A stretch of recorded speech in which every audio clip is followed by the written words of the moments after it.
This conference will now be recorded.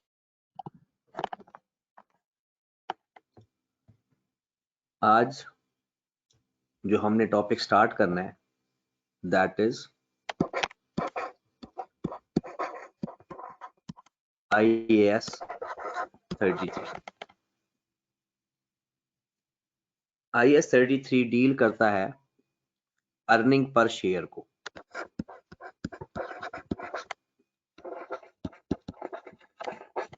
Earning per share,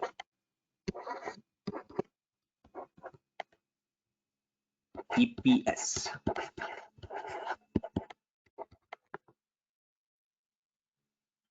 बड़ा अच्छा topic है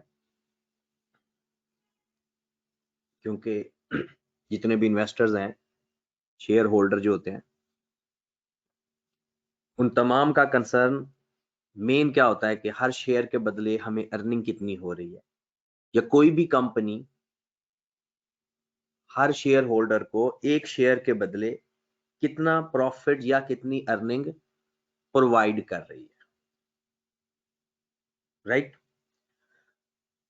तो एक जो सीधा सीधा और साफ साफ नजर आ रहा है, अर्निंग पर शेयर को फाइंड करना कि जितनी हमारी अर्निंग होगी,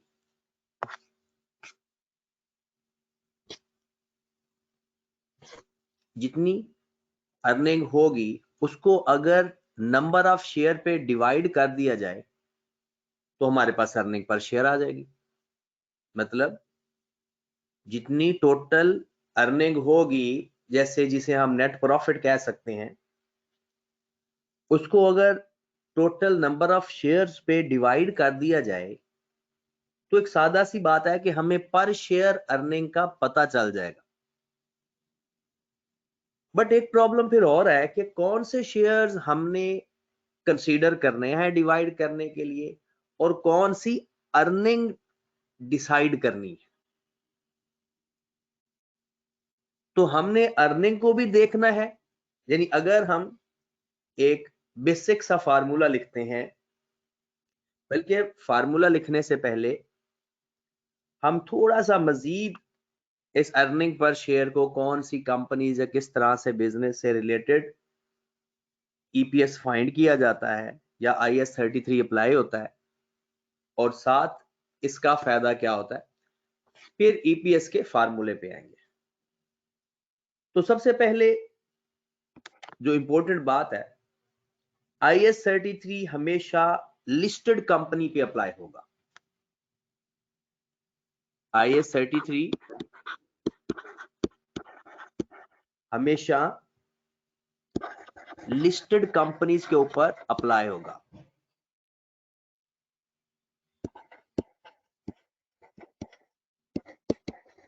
मतलब ये कि जिसके शेयर्स पब्लिकली स्टॉक एक्सचेंज में ट्रेड होते हैं। ओके होगी बात।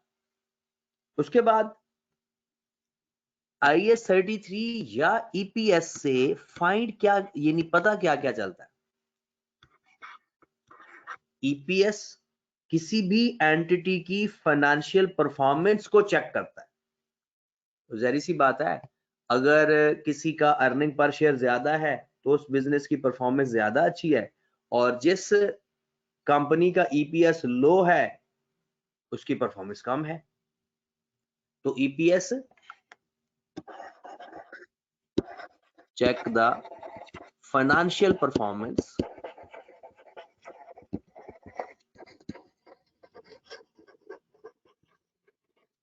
of any company। Financial performance आपको पता होगा, हम स्टेटमेंट ऑफ कॉम्प्रिहेंसिव इनकम या प्रॉफिट एंड लॉस को कहते हैं। इसमें एक इंतहाई इंपॉर्टेंट नोट है कि चाहे लॉस हो चाहे प्रॉफिट हो, आपने अर्निंग पर शेयर को प्रेजेंट करना जरूरी होता है। तो अब ये नोट लिख ले कि एन एंटिटी या company is required to present basic, एक हमने पढ़ना है, and diluted EPS, एक हम बेसिक EPS पढ़ेंगे, एक हम diluted EPS पढ़ेंगे। इनमें फर्क क्या होता है ये हमने डिटेल में सीखना है। बट वो कहता है कि an entity is required to present basic and diluted EPS of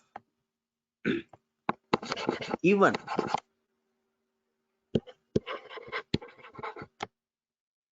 loss occur during the year। अगर during the year लॉस भी अकर होगा फिर भी बेसिक और डिल्यूटेड ईपीएस प्रेजेंट करना जरूरी है। ओके की बात, इवन लॉस पर शेयर आ रहा हो या नेगेटिव बैलेंस आ रहा हो, तो ईपीएस है क्या? Earning per share listed company पर हमेशा अप्लाई होती है। इससे फाइनेंशियल परफॉर्मेंस का पता चलता है। इसको देखकर इन्वेस्टर ये डिसाइड करता है कि उसने मजीद कुछ इन्वेस्ट करना है या नहीं करना। किसी और इंडस्ट्री से अगर ईपीएस कंपेयर किया जाए तो अगर कि जिस इंडस्ट्री से हमारी कंपनी का अगर ज्यादा ईपीएस अच्छा है तो इसका मतलब है हमारी कंपनी की परफॉर्मेंस ज्यादा अच्छी है, क्योंकि ईपीएस डिपेंड करता है नेट प्रॉफिट के ऊपर। ईपीएस डिपेंड करता है नेट प्रॉफिट के ऊपर। ओके की बात, चले जनाब।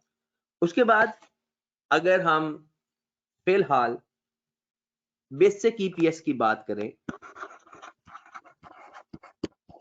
बेसिक अर्निंग पर शेयर, तो उसको फाइंड करने का फार्मूला होता है earning attributable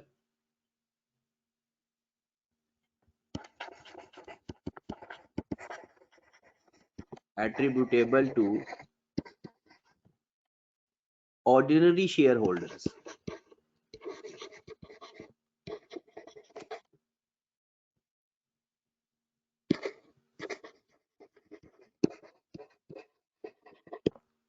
divided by weighted average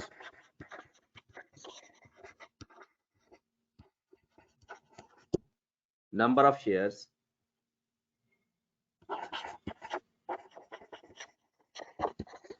number of ordinary shares during the period।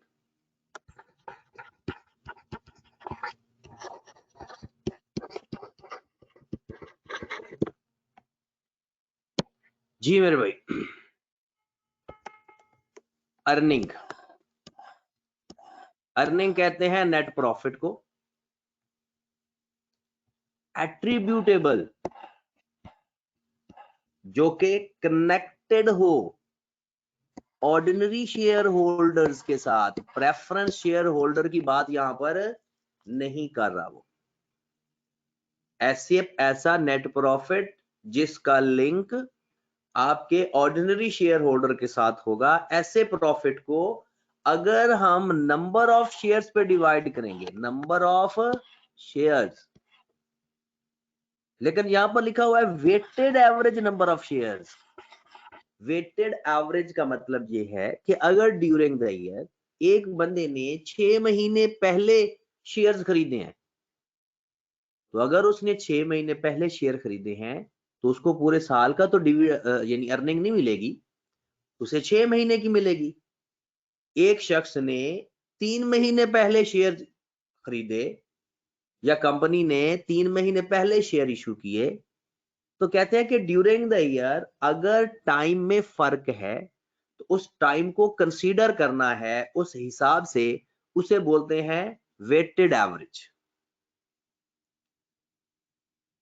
Weighted average की बात की समझ लगी ना? एक है कि साल के स्टार्ट से लेकर साल के एंड तक बंदे के पास नंबर ऑफ शेयर्स हैं, वो तो पूरा साल कंसीडर हो जाएगा। एक शख्स ने 6 महीने पहले खरीदे, एक शख्स ने 2 महीने पहले खरीदे या कंपनी ने इशू किए, तो उसके लिए फिर उसके टाइम को वेट किया जाएगा, उस टाइम के हिसाब से अर्निंग एलोकेट होगी। डन होगी बात। तो सबसे पहले हम देखते हैं या सीखते हैं अर्निंग क्या चीज है। जो यहां पर लिखा हुआ है अर्निंग, अर्निंग में क्या क्या चीजें शामिल होती हैं, कौन सा प्रॉफिट शामिल होता है, कौन से डिविडेंड इसमें प्लस या माइनस होते हैं। तो सबसे पहले आप लिख लें अर्निंग के बारे में कि यहां पर अर्निंग में कौन सी चीजें प्लस करेंगे, कौन सी चीजें माइनस करेंगे। सबसे पहले number 1, profit after tax.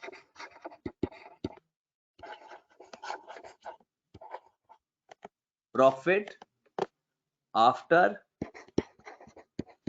Tax less कर देंगे इसमें से एनी प्रेफरेंस डिविडेंड,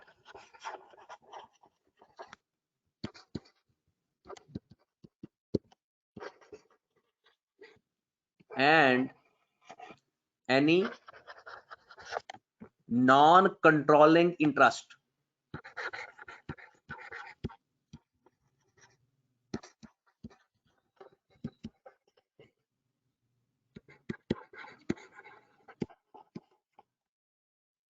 ये नॉन कंट्रोलिंग इंटरेस्ट क्या चीज होती है? इसे NCI भी बोला जाता है, और ये आप लोग FAR 2 में पढ़ोगे जाके कंसोलिडेशन में, क्योंकि हमारी बुक में इसका जिक्र तो किया हुआ है लेकिन ये हमारे सिलेबस में नहीं है। प्रेफरेंस डिविडेंड बिल्कुल हमारे सिलेबस में। डन होगी बात कि जब भी आप लोग प्रॉफिट आफ्टर टैक्स लोगे उसमें से लेस कर दोगे एनी प्रेफरेंस डिविडेंड, यानी प्रेफरेंस शेयर्स की जो डिविडेंड होगी उसको पहले माइनस करेंगे, उसके बाद नंबर ऑफ शेयर्स पे डिवाइड करेंगे। अब प्रेफरेंस डिविडेंड के बारे में सुन लें। Preference dividend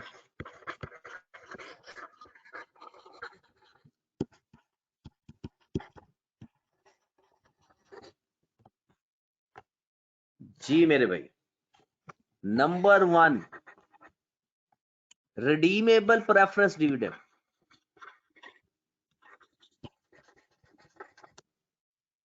redeemable preference share जो होते हैं,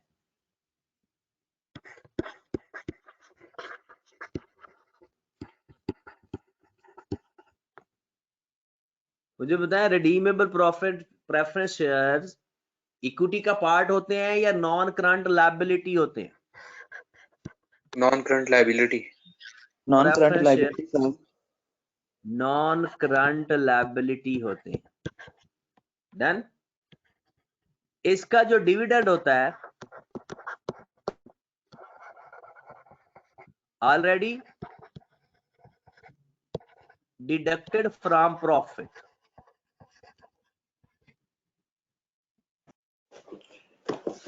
ऑलरेडी डिडक्टेड फ्रॉम।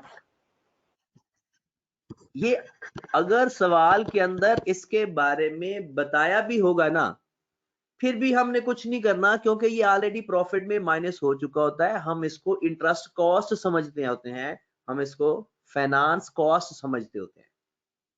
तो अगर सवाल के अंदर रिडीमेबल प्रेफरेंस शेयर्स के बारे में बताया हो और उसके डिविडेंड के बारे में बताया हो तो हमने कुछ नहीं करना क्योंकि वो ऑलरेडी प्रॉफिट में से डिडक्ट हो चुका होता है। हमने वही नेट प्रॉफिट डायरेक्ट ले लेना। दूसरे नंबर पर है इररिडीमेबल प्रेफरेंस शेयर्स।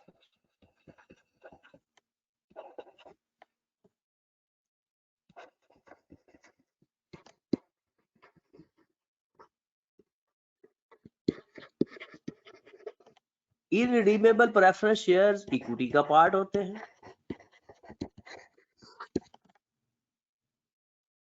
इसलिए इसका जो डिविडेंड अगर सवाल के अंदर बताया होगा तो हमने माइनस करके ही अर्निंग लेनी है, तो इसको अब माइनस करेंगे, ये पहले माइनस नहीं हो चुका होता। इररिडीमेबल प्रेफरेंस शेयर्स का डिविडेंड पहले माइनस नहीं हुआ होता, तो इसका जो डिविडेंड है हम अर्निंग में माइनस करेंगे। ये dividend less from profit after tax, पहले वाला डिविडेंड ऑलरेडी माइनस हो चुका होता है रिडीमेबल का। डन होगी बात।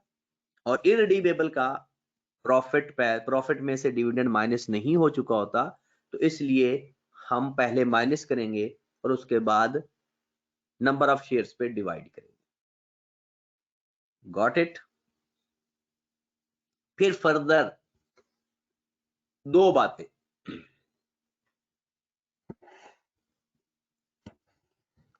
प्रेफरेंस शेयर्स जो इररिडीमेबल होंगे उसके बारे में फर्दर दो बातें बताई होंगी। एक वो कहेगा cumulative preference dividend,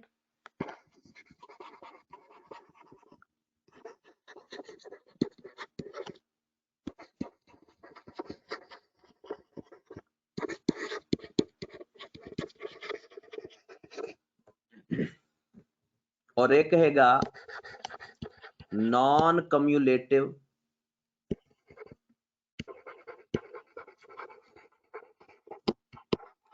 preference dividend.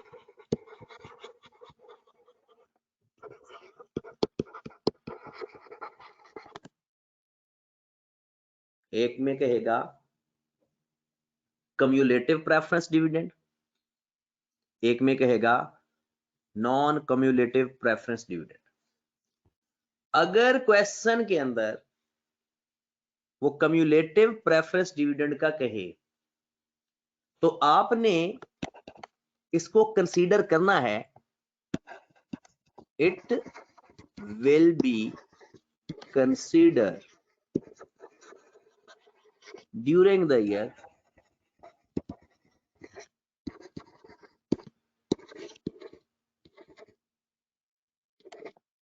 even declared or not। Preference dividend हमने माइनस करना होता है ना। अब उसने कहा जी कम्युलेटिव प्रेफरेंस डिविडेंड है लेकिन डिक्लेयर नहीं किया। कहते हैं चाहे डिक्लेयर किया है या चाहे डिक्लेयर नहीं किया, आपने कम्युलेटिव प्रेफरेंस डिविडेंड को कंसीडर करना ही करना है। ओके होगी बात। फिर नॉन कम्युलेटिव प्रेफरेंस डिविडेंड इसके बिल्कुल उलट है, वो भी लिख ले। It will be considered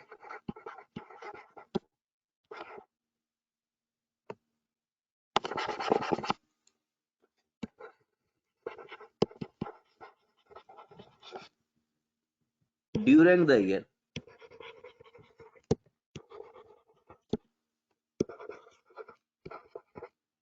only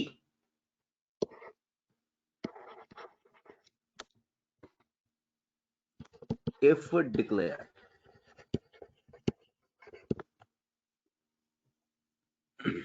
clear होगी बात। कम्युलेटिव प्रेफरेंस डिविडेंड चाहे डिक्लेयर हुआ है चाहे डिक्लेयर नहीं हुआ, वो हमने कंसीडर करना है, प्रॉफिट में से माइनस करना है। नॉन कम्युलेटिव अगर उसने बता दिया तो उसको हमने कंसीडर नहीं करना अगर डिक्लेयर नहीं हुआ। हाँ, अगर डिक्लेयर हुआ है तो फिर तो हमने कंसीडर उसको भी कर लेना। डन होगी बात। अभी तक हमने जो बातें सीखी हैं उसमें 3-4 बातें। एक बात हमने सीखी कि अर्निंग पर शेयर एक्चुअल में होता क्या है, एक शेयर के ऊपर अर्निंग कितनी है। मतलब अगर इस फार्मूले की बात करें, earning attributable to the ordinary share holder divided by weighted average number of shares during the period. फिर हमने कहा कि जब आपने अर्निंग लेनी है ना, उसमें से प्रेफरेंस डिविडेंड माइनस कर देना है। रिडीमेबल का माइनस हो चुका होता है, इरिडीमेबल का माइनस कर देते हैं। क्लियर होगी बात? उसके बाद 2-3 बातें और इंपॉर्टेंट मैं करने लगा हूं, फिर उसके बाद इसके क्वेश्चंस, बेसिक क्वेश्चंस की तरफ जाएंगे। तो आज की थ्योरेटिकल पोर्शन में 1-2 बातें और हैं, फिर उसके बाद इसके बेसिक क्वेश्चन की तरफ जाएंगे। तो पहली बात लिखें, कहता कभी कभी ऐसा होता है कि आपके बिजनेस की, क्योंकि ये टॉपिक हमारा डायरेक्ट यानी फाइनल से आया है, तो फाइनल की बातें भी वो हमें साथ साथ ही करनी पड़ेंगी। तो जनाब सबसे पहले की जो इंपॉर्टेंट बात है कि अगर कंपनी के या किसी भी ऑर्गेनाइजेशन के कुछ इस तरह से है कि एक जो ऑपरेशन है या जो डिपार्टमेंट है, जो एक्टिविटी है वो कंटिन्यू है,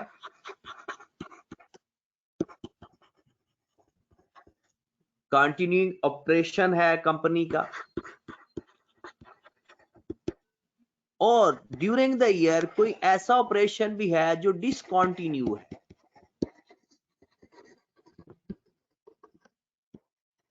अगर क्वेश्चन के अंदर वो ये बता देता है कि एक ऑपरेशन उसने 4 महीने चला के बंद कर दिया, तो IAS 33 हमें ये कहता है कि आपने अगर ड्यूरिंग द ईयर आपके पास डिसकंटिन्यू ऑपरेशन का भी प्रॉफिट है, कंटिन्यू ऑपरेशन का भी प्रॉफिट है, तो आप इन दोनों की सेपरेट EPS फाइंड करोगे। दोनों ऑपरेशंस का EPS आपने सेपरेटली फाइंड करना है। Find EPS separately. सर जी, सर अगर लॉस हो तो फिर भी अलग अलग करेंगे दोनों का? बिल्कुल अलग अलग करेंगे, इनको अलग अलग कंसीडर करना है। फिर वो कहता है कि जो डिसकंटिन्यू ऑपरेशन है वो प्रॉफिट एंड लॉस अकाउंट में चाहे शो हो ना हो, वो अलग से डिस्क्लोज होता है, लेकिन वो तो आगे डिसकंटिन्यू के अपने स्टैंडर्ड में चीजें कवर होंगी। हमें सिर्फ अभी EPS के बारे में पता होना चाहिए कि EPS अगर क्वेश्चन के अंदर उसने प्रॉफिट का, सॉरी कंटिन्यू का और डिसकंटिन्यू ऑपरेशंस के अलग अलग प्रॉफिट हमें बताए हैं, तो हम उनके प्रॉफिट यानी EPS भी सेपरेटली फाइंड करेंगे। डन होगी बात? चलें जनाब, हम अभी थोड़े से क्वेश्चन, बेसिक क्वेश्चन डिस्कस करते हैं। आज का काम तो बहुत आसान होगा, लेकिन जैसे जैसे ये टॉपिक मैच्योर होता जाएगा इसमें टेक्निकल चीजें बढ़ती जाएंगी, लेकिन हम कोशिश करेंगे कि एक ही बार इकट्ठी टेक्निकल चीजें ना कर ले, कहीं परेशानी ना हो जाए। तो पहले आज EPS के बेसिक क्वेश्चन हमने डिस्कस करने हैं। सर ये वेटेड एवरेज के बारे में बताएं थोड़ा। वेटेड एवरेज के बारे में ये होता है कि सपोज दैट अगर एक शख्स ने ये 6 महीने पहले शेयर खरीदे हैं, तो उनको पूरे साल का डिविडेंड नहीं मिलेगा, या उसको पूरे साल पे डिवाइड नहीं किया जाएगा, बल्कि उसको उतने टाइम पर डिवाइड किया जाएगा जितने टाइम के लिए वो उसको EPS या उसको अर्निंग पर शेयर दी जाएगी। चले जनाब कुछ क्वेश्चन करते हैं ताकि हमें आइडिया हो जाए। तो सबसे पहले एक छोटा सा क्वेश्चन लिखें, फिर ऐसे हर जितने कॉन्सेप्ट हमने पढ़े हैं बारी बारी में हर क्वेश्चन का, हर टॉप कॉन्सेप्ट का क्वेश्चन करवाने लगा हूं। तो सबसे पहले एक बेसिक सा क्वेश्चन लिखें। Number 1, at the end of the year या at 31st December 2020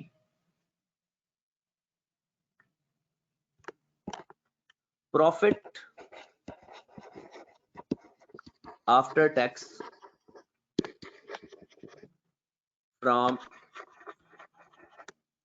continue operation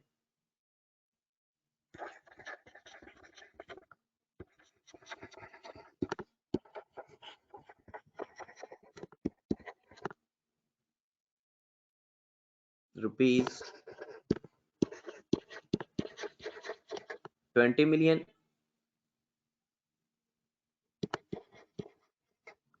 and from discontinue operation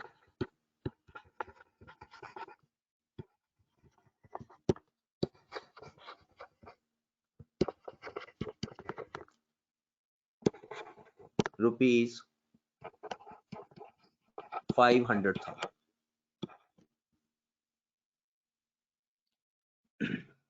continuing operation से 2 मिलियन सॉरी 20 मिलियन और डिसकंटिन्यू से 500,000. Company paid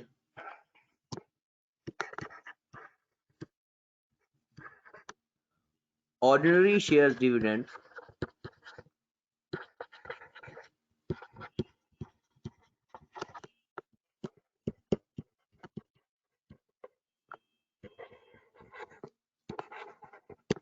rupees 200,000 and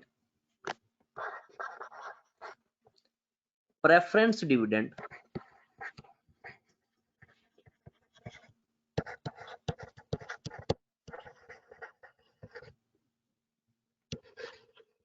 rupees 120,000.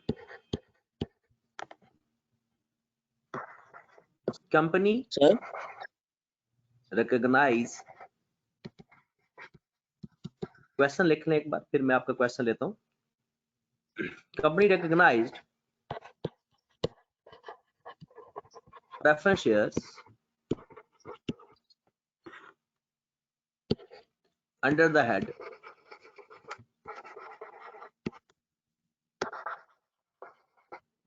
non-current liability.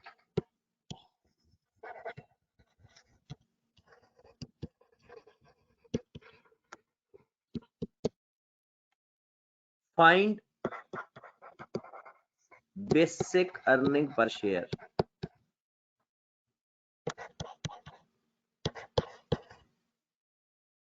for the year 31st December 2020. Question note फरमा लीजिए.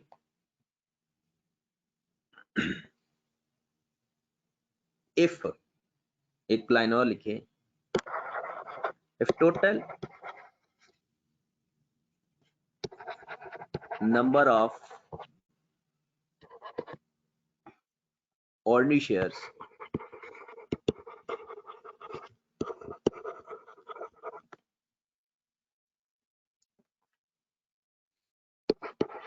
$10 million.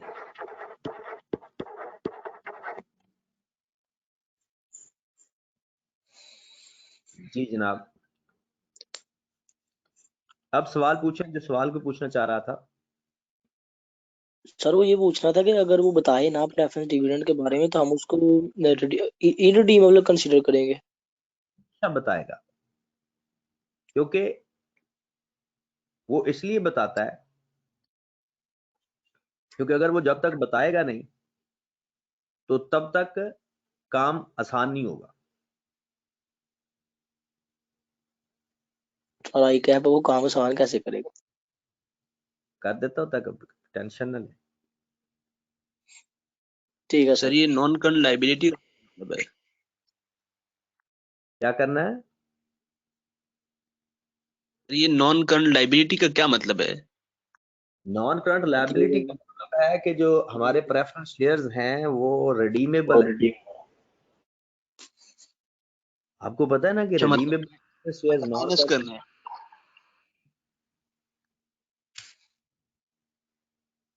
Question लिख लिया. Yes sir. चलें जनाब. अब हम इसको सॉल्व करते हैं। सबसे पहले तो हम बेसिक ईपीएस का फार्मूला लिखेंगे। यानी दोबारा अगर आप देखें कि क्वेश्चन ये है हमारे पास के 31 दिसंबर को प्रॉफिट आफ्टर टैक्स जो हमारे पास है वो कॉन्टिन्यूइंग ऑपरेशन का 2 मिलियन है, सॉरी 20 मिलियन है, और डिसकंटिन्यू ऑपरेशन का 500,000। और IS 33 हमें कहता है कि इन केस अगर क्वेश्चन के अंदर अगर आपको डिसकंटिन्यूड बिजनेस और कंटिन्यू बिजनेस का बताया हो प्रॉफिट, तो उसकी अलग से अलग अलग ईपीएस फाइंड करना। फिर उसने कहा है कि हमने ऑर्डिनरी शेयर्स का डिविडेंड पे किया है कंपनी ने 2 लाख और प्रेफरेंस का 1,20,000, और जो प्रेफरेंस शेयर्स हैं वो रिकॉग्नाइज हैं नॉन करंट लायबिलिटी के अंडर। इसका मतलब ये हुआ कि ये जो हमें डिविडेंड बताया हुआ है ये फाइनेंस कॉस्ट बन गई, और ये प्रॉफिट आफ्टर टैक्स से ऑलरेडी डिडक्टेड है। नॉन करंट लायबिलिटी का अगर उसने ना बताया हो तो वो हमेशा प्रॉफिट आफ्टर टैक्स से ऑलरेडी डिडक्टेड होता है। डन होगी बात। उसके बाद अभी हम करते हैं कि जो नंबर ऑफ ऑर्डिनरी शेयर्स हैं वो थ्रू आउट द ईयर है। थ्रू आउट द ईयर का मतलब है कि साल के शुरू से ही इशूड हैं, ड्यूरिंग द ईयर कोई फर्दर शेयर इशू नहीं किए, ड्यूरिंग द ईयर भी इशू करेंगे।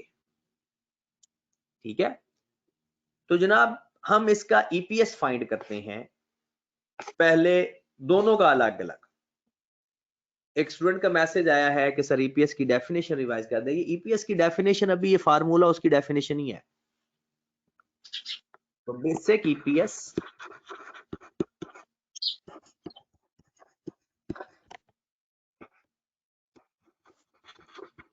कंटिन्यू ऑपरेशन का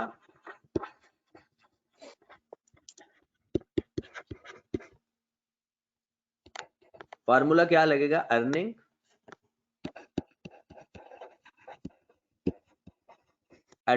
attributable to the ordinary shareholder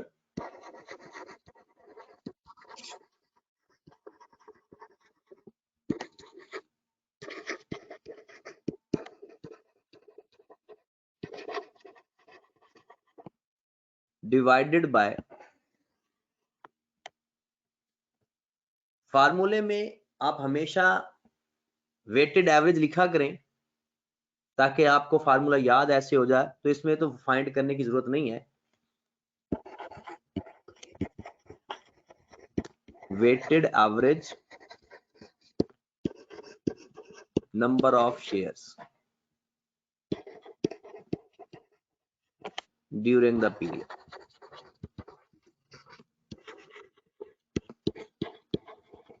during the period लिखना जरूरी नहीं होता क्योंकि वो वेटेड उसी साल के ही हमें पता होता है कि कर रहे हैं।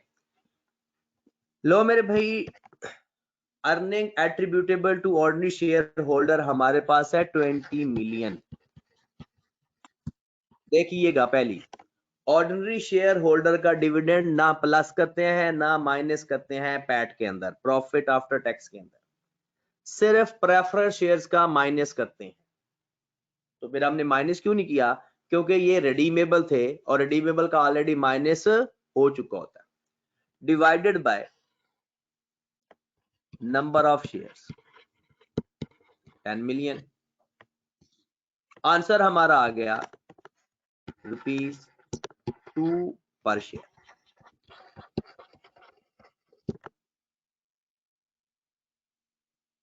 डन होगी बात। सर ये रिपीट कर दें काइंडली। क्या बात रिपीट करनी है? सर ये 220 मिलियन जो है सर ये किस तरह सर? 20 मिलियन क्वेश्चन आपने लिखा है? जी सर। क्वेश्चन के अंदर आपको प्रॉफिट कितना गिवन है कंटिन्यू ऑपरेशन का? 20 million. 20 million sir. 20 million divided by total number of shares 10 million है। डिवाइड किया तो हमारे पास रुपया। सर सर आपने बात की ना सर आपने बात की ना कि इसके अंदर ना प्लस करेंगे ना माइनस करेंगे सर। आप में इसका मतलब है बातें मेरी गौर से नहीं सुन रहे। सर सुन रहे हैं लेकिन ये मिस हो गई है। चलें दोबारा सुन ले फिर। ऑर्डिनरी शेयर होल्डर का जो ऑर्डिनरी शेयर्स का जो डिविडेंड है उसका कुछ नहीं करना प्रॉफिट के साथ। पहली बात मैंने कर दी, ऑर्डिनरी शेयर्स डिविडेंड अगर बताया हो तो प्रॉफिट के साथ उसका कुछ भी नहीं करते। अगली बात फिर मैं बताने लगा हूं, अब माइक ऑफ कर दे काइंडली अपना। उससे अगली बात कि अगर प्रेफरेंस शेयर्स का डिविडेंड हो, प्रेफरेंस शेयर्स का डिविडेंड की 4 बातें होती है। पहली बात, अगर रिडीमेबल प्रेफरेंस शेयर्स का डिविडेंड है वो ऑलरेडी माइनस हो चुका होता है, उसको दोबारा माइनस नहीं करते। और इस सवाल के अंदर रिडीमेबल प्रेफरेंस शेयर्स थे। दूसरी बात, अगर इररिडीमेबल प्रेफरेंस शेयर्स का डिविडेंड बताया हो, इररिडीमेबल का, तो वो पहले माइनस नहीं हो चुका होता, वो प्रॉफिट में से हम माइनस करते हैं। दूसरी बात भी खत्म हो गई। तीसरी बात, फिर वो आगे होता है कम्युलेटिव प्रेफरेंस डिविडेंड या नॉन कम्युलेटिव प्रेफरेंस डिविडेंड। अगर कम्युलेटिव की बात करें तो वो चाहे डिक्लेयर हो या चाहे डिक्लेयर ना हो, cumulative preference dividend during the year आपने लेना ही लेना है, चाहे डिक्लेयर हो चाहे डिक्लेयर ना हो। और नॉन कम्युलेटिव वो सिर्फ तब कंसीडर करना है, तब प्रॉफिट में से माइनस करना है अगर डिक्लेयर हो। नहीं डिक्लेयर होगा नहीं लेंगे। फिर एक स्टूडेंट का मैसेज है कि सर हमें कैसे पता चलेगा कि ये प्रेफरेंस रिडीमेबल है ये रिडीमेबल है? वो सवाल के अंदर वो खुद बताएगा, उसके लिए आपने कोशिश नहीं करनी। खत्म होगी बात। चलें जनाब, अब आ जाए बेसिक ईपीएस डिसकंटिन्यूड ऑपरेशन का।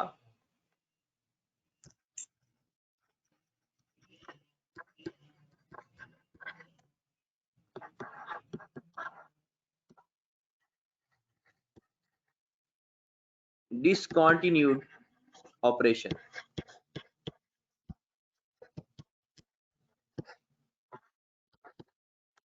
डिसकंटिन्यूड ऑपरेशन का जो प्रॉफिट है वो है 5 लाख डिवाइडेड बाय 10 मिलियन।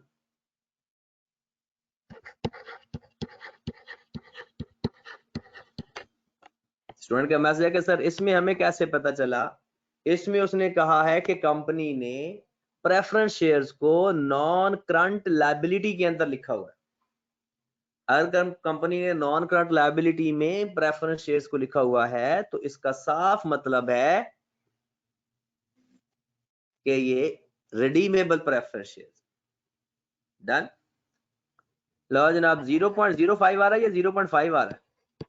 0.05। लो जनाब, profit divided by number of shares.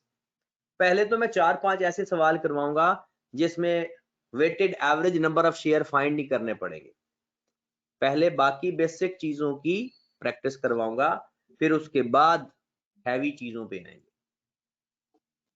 अगले सवाल पे आए।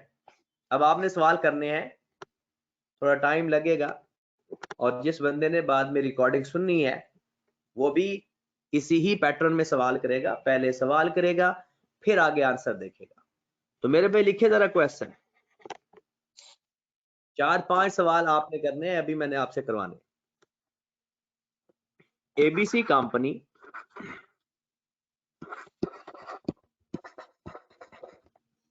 as a profit after tax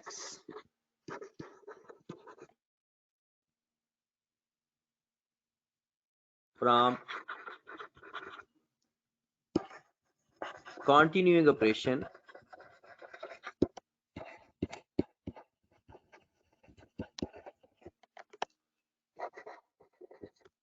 rupees 12 million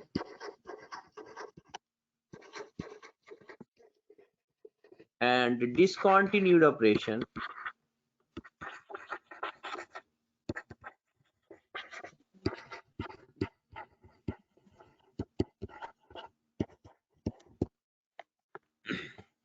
rupees 250,000.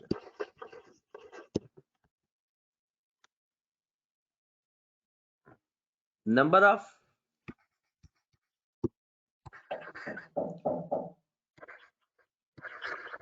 ordinary shares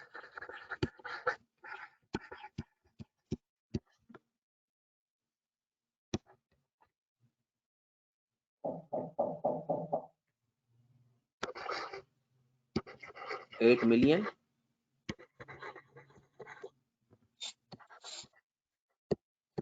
Number of preference shares at the rate of 12%,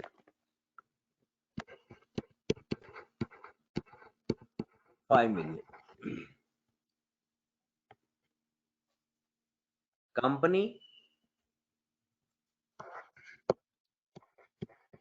recognize preference shares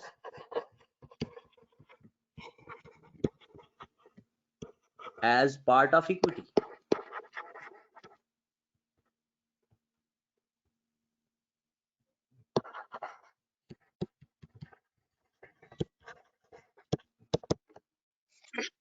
Requirement है find basic earning per share.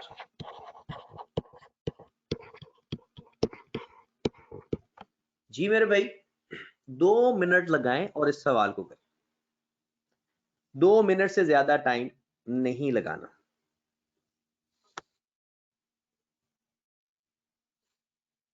Discontinue का अलग ना भी वो क्वेश्चन के अंदर कहे, फिर भी आपने डिसकंटिन्यू का और कंटिन्यू का अलग अलग फाइंड करना है।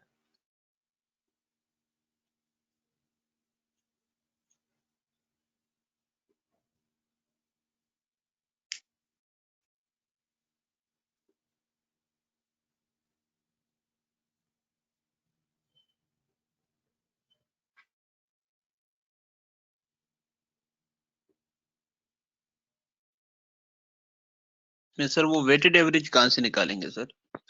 वेटेड एवरेज तब फाइंड करते हैं जब वो शेयर्स ड्यूरिंग द ईयर कुछ इशू करे, तब निकालेंगे।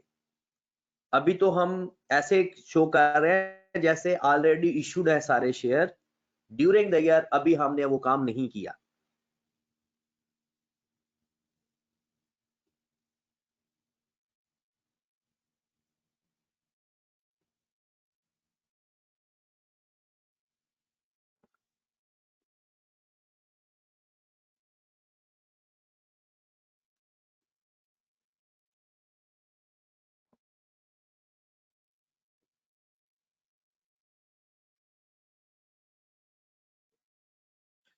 हाँ जी, फाइंड हो गया।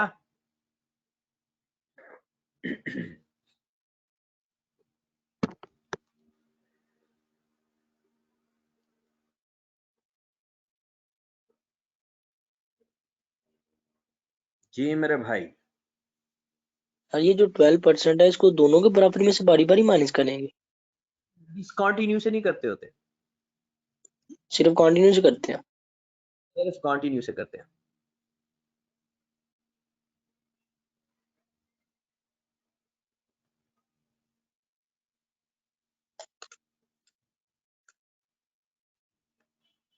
कुछ लोगों के तो आंसर आ भी चुके हैं। जी सर, हो गया। जी, जुल्फकार का भी आंसर आ गया है। चलें जी, लेकिन आंसर है चेंज। सर कंटिन्यू का आया है 14.25 पर शेयर। 14.4 नहीं, 14 तो 1.38। 1.38 हो सकता है। चले देखते हैं। देखिए जनाब, अब जरा गौर फरमा लीजिए कि हमने पहले फाइंड करना है बेसिक ईपीएस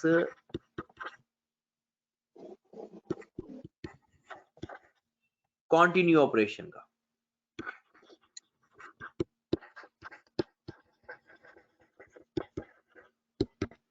फार्मूला क्या आएगा? Earning attributable to the ordinary shareholder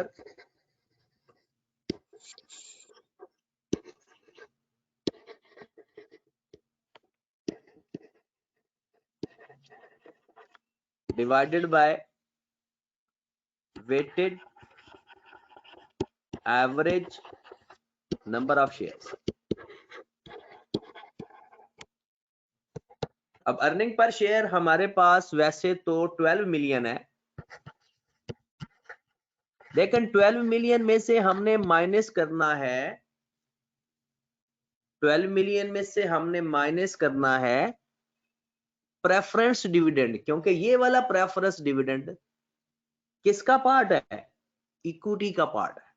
अगर रिडीमेबल होता तो वो ऑलरेडी माइनस हो चुका होता है, ये इरिडीमेबल है क्योंकि इक्विटी का पार्ट है। तो हम क्या करेंगे, उस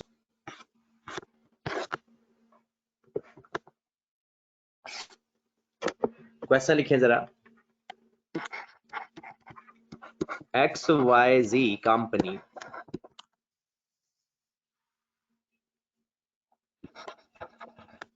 as profit after tax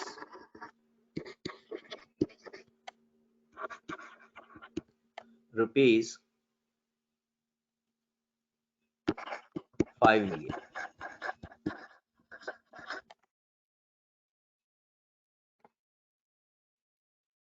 student ने पूछा कि सर डिसकंटिन्यू प्रॉफिट से क्यों नहीं माइनस किया? जो डिसकंटिन्यू है वो तो अब बिजनेस रहा ही नहीं, उसका सिर्फ एक प्रेजेंटेशन की हद तक हमने फाइंड करना होता है ईपीएस।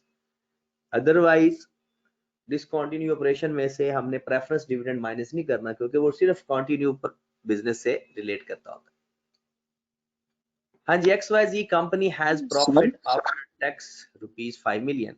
हाँ जी सर, ये जो डिसकंटिन्यूस का मतलब है कि वो जो काम था वो पूरा हो गया? ऐसा भी हो सकता है, या कोई ऑपरेशन आपने बंद कर दिया परमानेंटली तौर पे? परमानेंटली तौर पे, या ऐसा भी हो सकता है कि आपने इस साल बंद कर दिया कुछ चला के, यानी पूरा साल वो ऑपरेशन आपका कंटिन्यू नहीं रहा। XYZ company has profit after tax is 5 million. Preference dividend, number of ordinary shares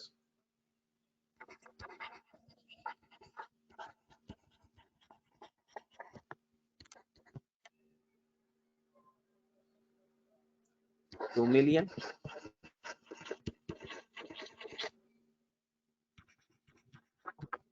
Number of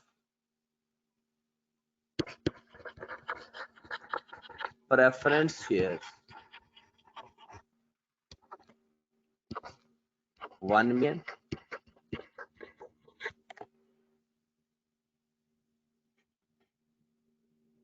Non-cumulative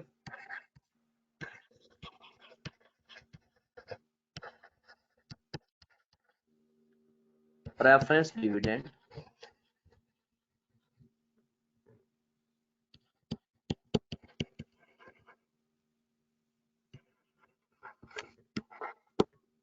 is 10%,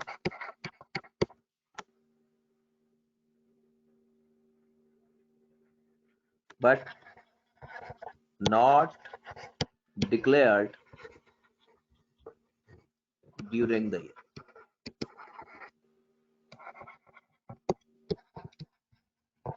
Non-cumulative preference dividend is 10%, but not declared during the year.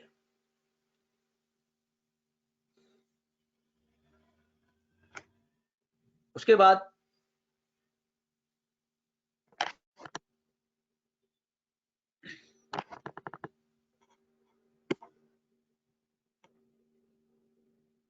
Find basic EPS, इसमें हम discontinue operation को लिखते ही नहीं है।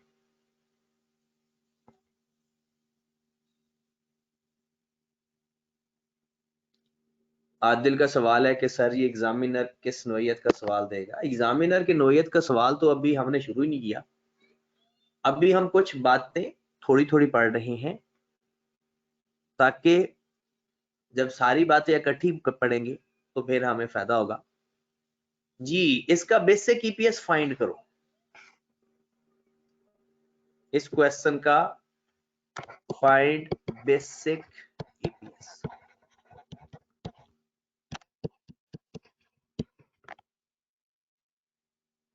जी जनाब, 5 million profit after tax है, ordinary shares हैं 2 million, preference shares हैं 1 million, 10% non cumulative preference dividend है और कहता है but not declared during the year. जी जनाब, इसका बेसिक ईपीएस कोई बता दे। बहुत सारे स्टूडेंट्स, कोई 2 बता रहा है, कोई 2.5 बता रहा है, तो इसका आप जरा गौर फरमाइएगा। Basic EPS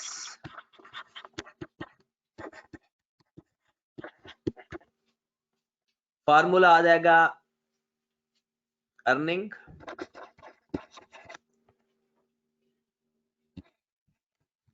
attributable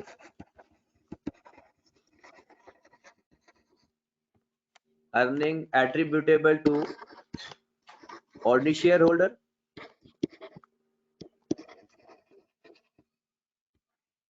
over weighted average number of share। जी जनाब, हमारे पास जो अर्निंग है वो है 5 मिलियन। क्या इसमें से प्रेफरेंस डिविडेंड माइनस होगा या नहीं होगा? होगा सर। होगा सर। नहीं होगा। नहीं होगा सर, क्योंकि ये होगा। नॉट डिक्लेयर्ड है। जरा गौर फरमाइएगा। क्वेश्चन आप लोगों ने ना सारी थ्योरी गौर से नहीं सुनी, इसलिए हर क्वेश्चन करवा रहा हूं हर थ्योरी से। क्वेश्चन में लिखा हुआ है non cumulative dividend. Non cumulative dividend उस वक्त कंसीडर करते हैं जब डिक्लेयर हो। यस सर, नहीं होगा ये। अगर तो कंसीडर सर करेंगे। सर वो तो कम्युलेटिव की बात हुई ना, इररिडीमेबल रिडीमेबल की बात तो नहीं हुई ना। तो जब अगर इररिडीमेबल नहीं बताया हो तो हम उसको मतलब जुल्फकार भाई, जो कम्युलेटिव और नॉन कम्युलेटिव है ना, वो सिर्फ इररिडीमेबल का होता है। वो सिर्फ इररिडीमेबल का होता है। रिडीमेबल तो इस कैटेगरी में आता ही नहीं ना। रिडीमेबल तो है ही नॉन करंट लायबिलिटी, वो तो इक्विटी का पार्ट ही नहीं है। Got it? तो ये लिखा हुआ है नॉन कम्युलेटिव प्रेफरेंस डिविडेंड का जो प्रेफरेंस डिविडेंड है, और but not declared during the year. अगर लिखा होता ना डिक्लेयर्ड ड्यूरिंग द ईयर, फिर हम बिल्कुल माइनस करते। तो 5 मिलियन को डिवाइड कर देंगे, ऑर्डिनरी शेयर्स कितने हैं? 2 मिलियन। तो आंसर कितना आ जाएगा? 2.5 पर। सर अगर डिक्लेयर्ड होता तो ये 10% भी इस पे लागू होता जो ऊपर आपने लिखा है। हाँ जी, 10% हम प्रेफरेंस शेयर्स का लेकर माइनस करते।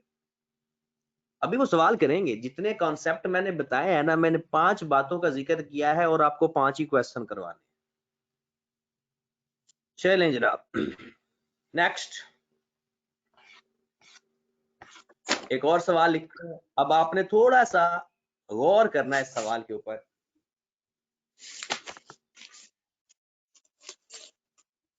चलें जी, एक और क्वेश्चन लिखते हैं।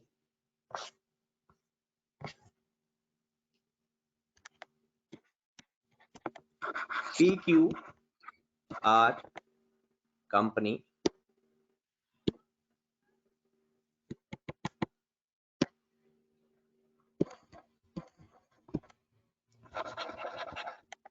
as a profit after tax rupees 4 million,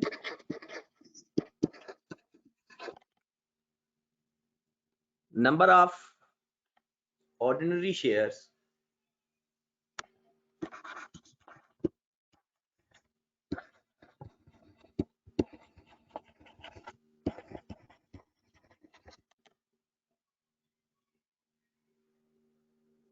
student का मैसेज है कि सर अगर कंटिन्यू या डिसकंटिन्यू का नाम बताया हो तो बेटा वो कंटिन्यू ही होता है, डिसकंटिन्यू तो नहीं हो सकता ना, डिसकंटिन्यू तो पॉसिबल नहीं होगा ना। फिर डिसकंटिन्यू का अगर बताया होगा तो हम लेंगे, वरना वो कंटिन्यू ही होता है।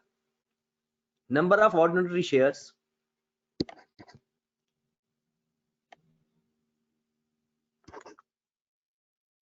1,500,000.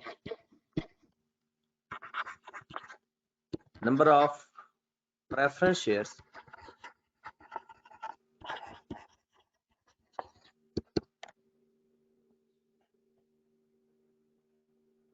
400,000.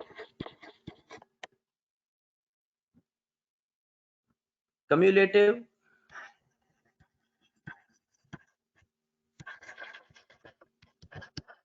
preference dividend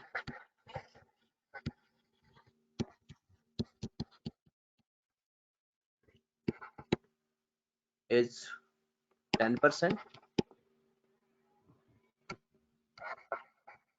but not declared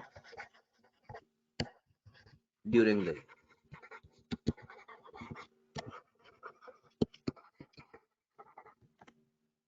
Cumulative preference dividend is 10%, but not declared during the year. जानना की बात जी। Find basic EPS.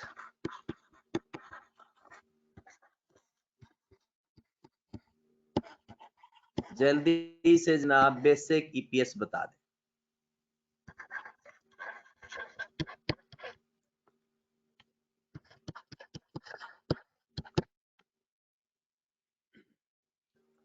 अब मैं फार्मूला नहीं लिखूंगा। फार्मूला क्या है? Earning attributable to the ordinary share holder divided by weighted average number of ordinary shares. हमारे पास जो प्रॉफिट है वो कितना है? 4 मिलियन।